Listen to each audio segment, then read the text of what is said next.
Hello friends and students, once again I welcome you all to our YouTube channel English शाला। जैसा कि आप सबको पता है, जो लास्ट वीडियो ग्रामर का मैंने आप सबके सामने डिस्कस किया था वो था सब्जेक्ट वर्ब एग्रीमेंट। और मैंने ये भी कहा था कि सब्जेक्ट वर्ब एग्रीमेंट के वीडियो के बाद हम आपको प्रैक्टिस भी कराएंगे, बिकॉज अगर हमें सारे रूल्स एंड रेगुलेशंस पता हो गए हैं और अगर अब हम लोग प्रैक्टिस कर लेंगे तो हमारा सारा रिवीजन हो जाएगा और हमें इस टाइप के क्वेश्चंस जब भी आएंगे जो सब्जेक्ट एंड वर्ब एग्रीमेंट से रिलेटेड हो, स्पेशली स्पॉटिंग एरर में या सेंटेंस करेक्शन में, तो हम अच्छे तरीके से उन्हें सॉल्व कर सकते हैं। तो स्पेशली आज का जो मेरा वीडियो है वो सब्जेक्ट वर्ब एग्रीमेंट से कैसे क्वेश्चंस बन रहा है उसी के एक्सरसाइजेस हैं। तो आज हम लोग शुरू करते हैं अपना सब्जेक्ट वर्ब एग्रीमेंट के क्वेश्चंस पर, जो स्पेशली स्पॉटिंग द एरर के फॉर्म में हैं। तो स्पॉटिंग द एरर, जैसा कि पहले भी मैंने वीडियोस दिए हैं उसमें मैं आपको बता चुका हूं कि स्पॉटिंग द एरर का मतलब हो गया कि एक सेंटेंस को हम 4 से 5 पार्ट में डिवाइड करते हैं और उनका नाम दे देते हैं ए, बी, सी या डी या 1 2 3 4 5 इस टाइप का। बैंक के एग्जाम्स में 1 2 3 4 5 जैसा डिवीज़न आता है और एसएससी, एनडीए या सीडीएस जैसे एग्जाम्स में ABCD का ऑप्शन आता है। तो आपके सामने देखिए, ये हमने सेंटेंस करेक्शन में 3 सेंटेंसेस लिखे हुए हैं, 1 2 3, राइट। तो अभी इस बोर्ड पे सिर्फ हमने 3 सेंटेंस लिखे सो दैट बड़ा कुछ आपको दिखे, विजिबिलिटी क्लियर हो। तो फर्स्ट क्वेश्चन देखते हैं क्या कह रहा है। She is one of those girls who is participating in the singing competition. अब देखिए, हमें यहाँ पे एरर पकड़ना है। As you know well what is the rule of spotting error. अगर आपको लगता है ए पार्ट में मिस्टेक है, यानी कि यहां से यहां तक, तो आंसर हुआ ए। अगर आपको लगता है यहां से यहां तक में मिस्टेक है तो आंसर हुआ बी। अगर लगता है यहां से लेकर के यहां तक में आंसर है आपका, तो आपका आंसर हो गया सी। और अगर लगता है आपको किसी भी पार्ट में कोई मिस्टेक नहीं है, कोई ग्रामेटिकल एरर नहीं है, तो आंसर क्या निकल के आएगा? D, right. तो अब हमें पकड़ना है रूल। रूल क्या कह रहा है? She is one of those girls who is participating in the singing competition, right. Exams में आपको ये बता के तो रूल नहीं आता या ये बता के क्वेश्चन नहीं आता कि स्पेशली ये किस चैप्टर का है, तो इसीलिए आपको यहाँ तो आसानी हो जाएगी, क्योंकि यहाँ पे आपको पता है कि हम जितने भी क्वेश्चंस कराने जा रहे हैं वो एक ही टॉपिक का है, and that topic is subject verb agreement, right.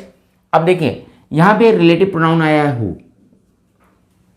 General rule क्या है सब्जेक्ट वर्ब एग्रीमेंट का?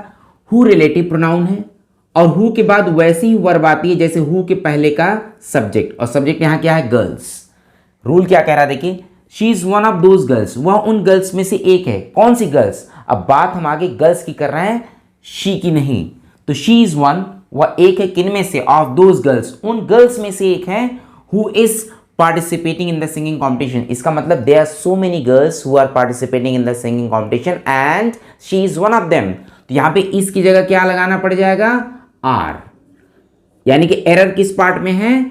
आपका एरर जाएगा सी पार्ट में, क्योंकि शी इज वन, इसमें कोई मिस्टेक नहीं। ऑफ दोज गर्ल्स, इसमें भी कोई मिस्टेक नहीं है, लेकिन मिस्टेक जो आपकी जा रही है वो किस पार्ट में जा रही है? सी में।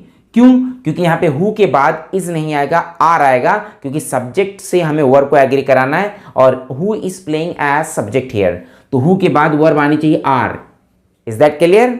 लेकिन यहां पे एक चीज और भी आपको हम बता दें, अगर यहां पे दिया होता शी इज ओनली वन, तो याद होगा हमने आपको बताया था जब सब्जेक्ट वर्ब एग्रीमेंट के रूल पे, आप चाहे तो यहां पे वीडियो पॉज करके आप रिकॉल कर सकते हैं, जाके देख सकते हैं, जहां पे सब्जेक्ट वर्ब एग्रीमेंट का आपने नोट्स बनाया होगा कि जैसे ही वन के पहले ओनली आ जाए तो she is only one of those girls, वह उन लड़कियों में से एक लौती लड़की है। अब बात हम गर्ल्स की नहीं करने जा रहे हैं, अब बात हम एक लौती यानी अकेली लड़की की बात करने जा रहे हैं, तो यहाँ पे इस बिल्कुल सही होगा। फिलहाल अभी यहाँ पे मिस्टेक है और हमें इसकी जगह क्या लगाने की जरूरत है? आर। तो mistake was in C part, यानी आपका आंसर क्या हो गया इस क्वेश्चन का? सी। Is that clear? अब हम मूव करते हैं सेकेंड क्वेश्चन को लेकर के। सेकेंड क्वेश्चन कह रहा है he has not and will never help us, right. अब जैसे कंपाउंड सेंटेंस है, कंपाउंड सेंटेंस की खास बात क्या होती है? अगर दो सब्जेक्ट हैं, देखिए यहाँ पे सब्जेक्ट सेम है क्योंकि ही हैज का सब्जेक्ट है और यहाँ पे विल का भी सब्जेक्ट ही है, तो यानी सब्जेक्ट इज द सेम, लेकिन दो अलग अलग टेंस हैं। अगर दो अलग अलग टेंस एक सब्जेक्ट के साथ आ रहे हैं तो दोनों टेंस में अलग अलग वर्ब का फॉर्म अगर रिक्वायर्ड है तो लगेंगे। वी ऑल नो हैज और हैव अगर मेन वर्ब है तो इनके साथ वर्ब की हमेशा पास्ट पार्टिसिपल फॉर्म आती है, यानी थर्ड फॉर्म आती है, जबकि विल के साथ वर्ब की फर्स्ट फॉर्म आती है। और देखिए विल के साथ वर्ब की फर्स्ट फॉर्म हेल्प आई है, लेकिन ही हैज के साथ वर्ब की थर्ड फॉर्म नहीं आई है, यानी कि यहाँ हेल्प है तो यहाँ हैज के साथ जो हेल्प की फॉर्म आएगी that should be helped, that should be helped. यहाँ पे क्या होना चाहिए, हेल्प्ड। तो ही हैज नॉट हेल्प्ड, ना उसने कभी मदद नहीं की है, and will never help us, और ना ही वह हम लोग की कभी मदद करेगा। तो इसका मतलब दोनों बातें हमें लाना है यहाँ, present perfect tense and future indefinite tense. Future indefinite में विल शैल के साथ वर्ब की प्रेजेंट फॉर्म लगानी है, बट हमें हैज और हैव के साथ प्रेजेंट परफेक्ट में वर्ब की थर्ड फॉर्म, यानी कि यहाँ पे हेल्प्ड शुड बी देयर। अगर यहाँ पे हेल्प्ड हम नहीं लगाएंगे तो सेंटेंस में एरर रहेगा। Hence which part of the sentence has an error, A. तो ए पार्ट जो इस सेंटेंस का वो आपका एरर है इसमें, राइट। अब हम चलते हैं तीसरे सेंटेंस की तरफ।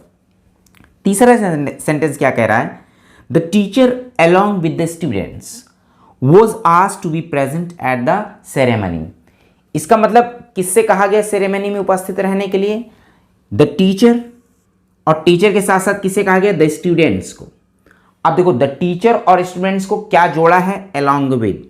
इफ यू रिमेंबर मैंने आपको एक रूल बताया था सब्जेक्ट वर्ब एग्रीमेंट का, कि अगर दो सब्जेक्ट जोड़े जाएं किनसे, with, along with, together with, as well as, like, besides, in addition to, तो ये सब अगर कंजंक्शन कनेक्टर की तरह बीच में आएंगे, दो सब्जेक्ट को कनेक्ट करेंगे, तो verb should be use according to the first subject. Verb हमेशा फर्स्ट सब्जेक्ट के अकॉर्डिंग यूज होगी, and the first subject is the teacher, और टीचर के अकॉर्डिंग वॉज ही आएगा, वर नहीं आएगा। Hence the sentence has no error, यानी कि सेंटेंस में कोई एरर नहीं है। क्यों, क्योंकि यहाँ पे जो वॉज आस्क्ड पैसिव वॉइस है, वॉज आस्क्ड लगा है, वो टीचर के अकॉर्डिंग लगा है, क्योंकि ये रूल है with, along with, together with, as well as, like, besides. अगर इनसे दो सब्जेक्ट्स कनेक्ट हुए हों तो वर्ब हमेशा हम किसके अकॉर्डिंग यूज करते हैं, फर्स्ट सब्जेक्ट के अकॉर्डिंग।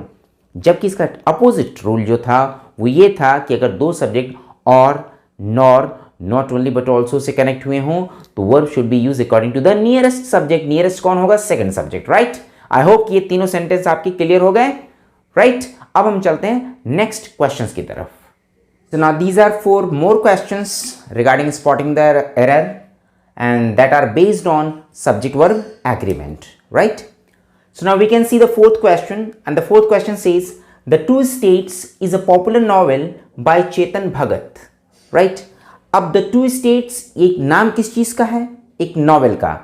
देखिए The Two States is a popular novel, तो आ लगा है अपने आप समझ में आ रहा है कि एक पॉपुलर नॉवेल, वो कौन सी है popular novel, the two states. तो याद रखिएगा भले यहाँ पे टू स्टेट्स लिखा है, प्लूरल में लिखा है, बट ये एक ही बुक का नाम है, राइट। ऐसे बहुत से सब्जेक्ट्स हैं जो प्लूरल में लिखे जाते हैं। आप जैसे फॉर एग्जांपल ले लीजिए the United States, right, the West Indies, okay, the Arabian Nights, the Gulliver's Travels. तो कोई चाहे बुक के नाम हो, कंट्री के नाम हो, स्टेट्स के नाम हो, भले वो प्लूरल में लिखे जा रहे हैं, बट वो एक ही एंटिटी के नेम होते हैं, इसलिए हम उनके साथ हमेशा सिंगुलर वर्ब लगाते हैं। तो the two states is a single book, इसलिए इसके साथ हम सिंगुलर वर्ब लगाएंगे, और इज है क्या, एक सिंगुलर वर्ब है। Hence there is no error and the answer is D. यहाँ पे आंसर क्या होगा, डी होगा। क्यों, क्योंकि सेंटेंस में कोई एरर नहीं है, सब्जेक्ट बिल्कुल एग्री कर रहा अपने वर्ब के साथ। Is that clear. अब हम बढ़ते हैं फिफ्थ क्वेश्चन की तरफ। Now fifth question says a high percentage of the students in this class is against the fee hike, यानी कि इस क्लास में जितने भी स्टूडेंट्स हैं उनका एक हाई परसेंटेज फी हाइक के खिलाफ है, राइट, उनके विरोध में है। अब यहां देखिए a high percentage, याद रखिएगा कभी भी कोई पार्ट, पोर्शन, परसेंटेज अगर आता है तो वो सिंगुलर भी हो सकता है, प्लूरल भी हो सकता है। अगर आप चाहो तो पॉज करके आप जाके रूल कंसल्ट कर लो जो हमने आपको समझाया था सब्जेक्ट वर्ब एग्रीमेंट का रूल, राइट। अगर कोई पार्ट, पोर्शन या परसेंटेज हो तो उसे हम सिंगुलर मानेंगे कि प्लूरल मानेंगे, डिपेंड करता है कि वो किसका पार्ट, पोर्शन या परसेंटेज है। तो यहाँ पे हाई परसेंटेज, किसका हाई परसेंटेज, स्टूडेंट्स का, राइट। लेकिन अगर यही होता high percentage of the class, a high percentage of the population, तो पॉपुलेशन हुआ या क्लास हुआ, सिंगुलर वर्ब है, मतलब सिंगुलर वर्ड है, इनका जो पोर्शन पार्ट परसेंटेज बनेगा वो सिंगुलर बनेगा, लेकिन यहाँ पे students is a plural word, इसलिए इसका हाई परसेंटेज या जो भी इसका पार्ट पोर्शन बनेगा वो प्लूरल बनेगा, hence the verb should be plural. यहाँ पे इस की जगह आ जाएगा आर, तो यहाँ पे इस की जगह हमें क्या रिप्लेस करना पड़ेगा, are. Why? Because the part portion है परसेंटेज, जो भी बनेगा वो इस पे डिपेंड करता है वो किसका पार्ट पोर्शन परसेंटेज है, क्योंकि यहाँ पे स्टूडेंट्स का पार्ट पोर्शन, तो पार्ट पोर्शन परसेंटेज डिपेंड करता है कि वो सिंगुलर होगा प्लूरल होगा इस बात पर कि वो किसका पार्ट परसेंटेज है। अगर वो सिंगुलर सब्जेक्ट का होगा यानी सिंगुलर नाउन का होगा तो वर्ब सिंगुलर लेगा, और प्लूरल नाउन का होगा तो वर्ब प्लूरल लेगा, बिकॉज यहाँ पे हाई परसेंटेज किसका है, स्टूडेंट्स का है, hence it should take a plural verb and that is are in place of is that clear? अब हम चलते हैं 6th क्वेश्चन की तरफ। देखिए 6th क्वेश्चन क्या कह रहा है, a number of problems in Indian society prevails due to illiteracy, यानी कि जो इंडियन सोसाइटी में ढेर सारी प्रॉब्लम्स हैं वो इलिटरेसी की वजह से हैं, यानी उनका मूल कारण कहाँ है, इलिटरेसी में, अशिक्षा में। तो अ नंबर ऑफ प्रॉब्लम्स, आपको एक चीज बताया था मैंने, अ number of, the number of, दो यूज बताया था, अ number of and the number of. A number of के बाद भी नाउन हमेशा प्लूरल आता है, द नंबर ऑफ के बाद भी नाउन हमेशा प्लूरल आता है, लेकिन अ नंबर ऑफ के साथ हमेशा वर्ब प्लूरल आएगी, और प्रिवेल में अगर एस लग रहा है तो ये इसका मतलब ये वर्ब डिनोट कर रही सिंगुलर मीनिंग। जैसे गोज सिंगुलर होता है, गो प्लूरल होता है, ईट्स सिंगुलर होता है, ईट प्लूरल होता है। जब सब्जेक्ट हम प्लूरल ट्रीट करते हैं तो वर्ब में ऐसे एस नहीं लगाते हैं प्रेजेंट एंड डेफिनिट टेंस में, तो यहाँ पे प्रिवेल्स की जगह हो जाएगा प्रिवेल, यहाँ पे प्रिवेल्स की जगह सिर्फ और सिर्फ क्या हो जाएगा, प्रिवेल, राइट। तो मिस्टेक किस पार्ट में, बी में, क्योंकि आ नंबर ऑफ का मतलब ही होता है मेनी, इसका मतलब many problems in Indian society prevail due to illiteracy. तो यहाँ पे हमें प्रिवेल्स की जगह प्रिवेल करना पड़ेगा, because a number denotes a plural subject, right. यहाँ पे एक आ नंबर से प्लूरल सब्जेक्ट आता है, ये बहुवचन है, इसलिए इसके साथ जो वर्ब आएगी दैट शुड बी प्लूरल, तो ये हटा देंगे तो वर्ब क्या हो जाएगी, प्लूरल। Is that clear? अब 7th क्वेश्चन देखिए क्या कह रहा है, the team was asked to reach the ground with their gears. Gears mean instruments, जो आप खेलने के इंस्ट्रूमेंट्स या जो भी कोई एक्शन करने का इंस्ट्रूमेंट होता है that is called gears, right, gear. तो द टीम क्या है, ये कलेक्टिव नाउन है, टीम हुआ, सोसाइटी हुआ, कमिटी हुआ, ये सब कलेक्टिव नाउन है। अगर आपको पता हो तो मैंने आपको रूल बताया था कि अगर collective noun right as a whole discuss किया जाएगा तो वो सिंगुलर होगा, बट कलेक्टिव नाउन की जो इंडिविजुअल मेंबर्स होते हैं उनको हम एग्जाम्पलीफाई करेंगे, उनको हम एग्जाम्पल मिलेंगे तो वो प्लूरल ट्रीट होगा। तो यहाँ पे द टीम वॉज आज, टीम से कही गई to reach the ground, ground पहुंचने के लिए किस चीज के साथ, with their gears. Their gears का मतलब क्या है, पूरी टीम का एक गियर होता नहीं, पूरे टीम मेंबर्स का अलग अलग गियर्स होता है, यानी कि यहाँ पे the team is denoting the team members. तो टीम को हम प्लूरल लेंगे क्योंकि ये सारे टीम मेंबर्स की बात कर रहा है टीम, इसलिए इसके साथ जो वर्ब आएगी वो आएगी प्लूरल। यहाँ पे वाज की जगह हमें लगाना पड़ेगा वर्ब। इफ यू रिमेंबर मैंने ये रूल आपको बताया था कि कलेक्टिव नाउन को कब सिंगुलर ट्रीट करेंगे, कब प्लूरल ट्रीट करेंगे। अगर कलेक्टिव नाउन का पॉजिटिव सिंगुलर होगा तो हम कलेक्टिव नाउन को सिंगुलर की तरह ट्रीट करेंगे। अगर कलेक्टिव नाउन का पॉजिटिव प्लूरल होगा, जैसे कि देयर है यहाँ पे, तो इट्स अ प्लूरल, इसलिए इसके साथ वर्ब भी हम क्या लगाएंगे, प्लूरल। आई होप ये रूल्स वही हैं, ये क्वेश्चंस उन्हीं रूल पे बेस्ड हैं जो इसके पहले मैंने आपको सब्जेक्ट वर्ब एग्रीमेंट का चैप्टर कराया है। तो अगर आप यहाँ पॉज करके और रूल्स को फिर से कंसल्ट करेंगे, फिर से एक्सरसाइज देखेंगे, तो आई होप आपको बिल्कुल भी समझ में आएगा, कहीं कोई आपको बिल्कुल भी झिझक नहीं होगी समझने में, कोई प्रॉब्लम नहीं होगी, राइट। तो अब हम लोग चलते हैं आगे के क्वेश्चंस की तरफ। So these are the 3 next questions of our spotting the errors or the sentence correction, right? Now see the 8th question. 8th question says bread and butter make a good breakfast. We all know bread and butter अगर and से दो subject जोड़ते हैं तो plural होता है, right? इसलिए make को हमने s नहीं लगाया, make लगाया, right? बट रूल क्या कह रहा है, अगर ब्रेड एंड बटर मिल करके ब्रेकफास्ट बनते हैं तो ये दोनों सिंगुलर ट्रीट किए जाएंगे। अगर दो अलग अलग सब्जेक्ट मिल करके उनका पर्पस एक हो, जैसे slow and steady wins the race. अब विन की जगह हमने विंस क्यों किया, क्योंकि स्लो एंड स्टीडी जो भी रेस जीतेगा वो स्लो के साथ साथ स्टीडी होगा, यानी दोनों क्वालिटीज एक ही व्यक्ति एक ही चीज में होनी चाहिए। Is that clear? तो यहां जब ब्रेकफास्ट बन रहा है तो ऐसा नहीं ब्रेड अलग और बटर अलग मिलके ना, ब्रेड और बटर को हम एक साथ मिला रहे हैं तो ब्रेकफास्ट बन रहा है। जैसे rice, fish and rice is my favourite dish, तो फिश एंड राइस इज, तो फिश, अगर हम कहें fish and rice is my favourite dish, तो ऐसा नहीं फिश मैं पहले खाऊंगा, राइस उसके बाद में ना, हम दोनों मिला के खाएंगे। इसलिए जब दो अलग अलग सब्जेक्ट्स को एंड से कनेक्ट करें लेकिन दोनों का पर्पस एक हो, दोनों साथ में यूज किए जाएं, तो वो दोनों सिंगुलर होते हैं। लेकिन अगर हम ऐसे कहें कि bread and butter are kept in the kitchen, तो ब्रेड और बटर कहाँ रखे गए हैं? किचन में रखे गए हैं। तो दोनों अलग अलग रखे गए होंगे तो दोनों प्लूरल हो सकते हैं। Bread and butter are kept, obvious सी बात है ब्रेड में बटर लगा के नहीं रखा जाएगा किचन में। तो कहने का मतलब अगर दो अलग अलग सब्जेक्ट्स को एंड से जोड़ा गया हो, उन्हें उनका ट्रीटमेंट अलग अलग हो तो वो प्लूरल होंगे, लेकिन दोनों का ट्रीटमेंट एक साथ हो तो समझिए दोनों सिंगुलर हैं। इसलिए इनके साथ जो वर्ब आएगी वो सिंगुलर आएगी। तो हमें अब मेक की जगह क्या करना है? मेक्स। हम मेक की जगह क्या कर देंगे? Makes, right. Hence the error was in B part. इस सेंटेंस में एरर कहां था? बी पार्ट में था, राइट। अब 9th क्वेश्चन देखिए। 9th क्वेश्चन में एक चीज आप दिमाग में लगाइए, not only and but also.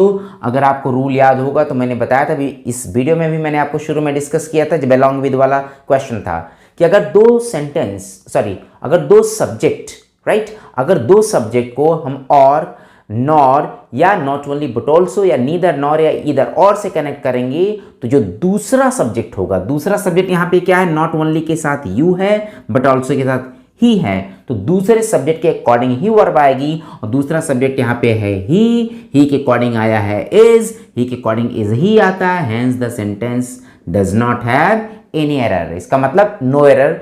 Answer क्या हुआ आपका? डी। क्यों? क्योंकि नॉट ओनली बट ऑल्सो से अगर दो सब्जेक्ट कनेक्ट हो रहे हैं तो बट ऑल्सो के बाद वाला जो सब्जेक्ट होगा यानी सेकंड, उसके अकॉर्डिंग वर्ब आ रही है, राइट।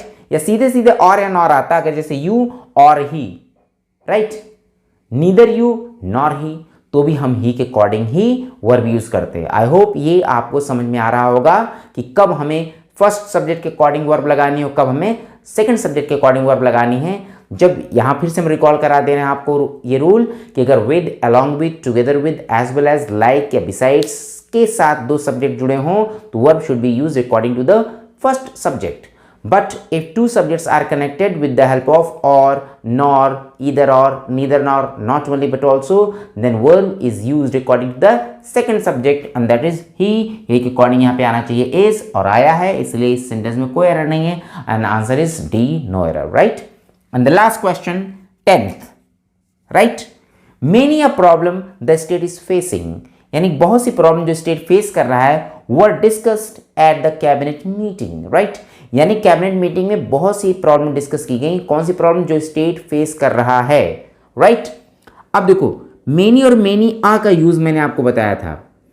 अगर मेनी के साथ आ रहा है तो मेनी आ के बाद जो नाउन आएगा वो हमेशा सिंगुलर आएगा, राइट। मेनी आ के बाद जो भी नाउन आएगा वो हमेशा सिंगुलर आएगा। और अगर आ ना होता तो यहां प्रॉब्लम्स होता, अगर आ ना होता प्रॉब्लम्स होता तो वर्ब बिल्कुल सही है मेनी प्रॉब्लम्स के अकॉर्डिंग। लेकिन ग्रामर का रूल ये कहता है, स्पॉटिंग एरर स्पेशली, कि हमें सब्जेक्ट के अकॉर्डिंग वर्ब की तरफ बढ़ना चाहिए, ना कि वर्ब के अकॉर्डिंग सब्जेक्ट की तरफ आना चाहिए, राइट। तो मेनी आ प्रॉब्लम के अकॉर्डिंग यहाँ पे वर्ब की जगह क्या आ जाएगा? वॉज, जबकि सेंस बिल्कुल सेम होता है। या तो हम इन्हें मेनी प्रॉब्लम्स बोलें या मेनी आ प्रॉब्लम बोलें, चाहे मेनी बॉयज बोलें या मेनी आ बॉय बोलें, राइट। तो मेनी आ प्रॉब्लम जब सब्जेक्ट का काम कर रहा है तो इसके साथ हमें वर्ब लगानी होगी सिंगुलर। लेकिन अगर यहाँ मेनी प्रॉब्लम्स होता तो वहां पे हमें वर्ब लगानी होती प्लूरल, क्या? Verb, right. बट हमें इस सब्जेक्ट के अकॉर्डिंग वर्ब को चेंज करना है, इसलिए मिस्टेक आपका गया किस पार्ट में? बी। तो एरर किस पार्ट में है? यहाँ पे बी में है। क्यों? क्योंकि यहाँ पे वर्ब की जगह क्या आना चाहिए? वॉज। ये भी रूल हमने आपको बताया था मेनी और मेनी आ का यूज। Is that clear? तो ये सिंपल 10 क्वेश्चंस थे जो सेंटेंस करेक्शन से रिलेटेड थे, स्पॉटिंग एरर से रिलेटेड थे। And these kind of questions are asked in generally every type of competitive examinations जिसमें इंग्लिश का पोर्शन आता है। आई होप कि आज हमारा वर्ब का पूरा चैप्टर खत्म हो गया। वर्ब को मैंने बहुत माइन्यूटली आपके सामने डिस्कस किया है शुरुआत से ही, चाहे वो ट्रांजिटिव इंट्रांजिटिव वर्ब हो, चाहे वो finite and non finite verbs हो। नॉन फाइनाइट के एक एक पोर्शन को मैंने अलग वीडियोस से डिस्कस किए हैं, चाहे वो इन्फिनेटिव हो, जीरेंड हो या पार्टिसिपल्स हो। इसके बाद मैंने आपको सब्जेक्ट वर्ब एग्रीमेंट का अलग सा एक वीडियो दिया था। और आज हमने सब्जेक्ट वर्ब एग्रीमेंट से रिलेटेड जितने भी क्वेश्चंस डिस्कस कराएंगे, वो क्वेश्चंस हैं जो बहुत ही इंपॉर्टेंट क्वेश्चंस हैं इस चैप्टर के। तो आई होप कि वर्ब का चैप्टर पूरा हमारा खत्म हो गया और आप लोगों को समझ में आया होगा। स्टिल अगर आपको कोई क्वेरी हो या डाउट हो तो प्लीज़ हमसे पूछिए, I will definitely give you the solution to that query, right. तो आज के लिए बस इतना ही। अब हम लोग ग्रामर के अगले टॉपिक पे अगले वीडियो में मिलेंगे and thank you so much.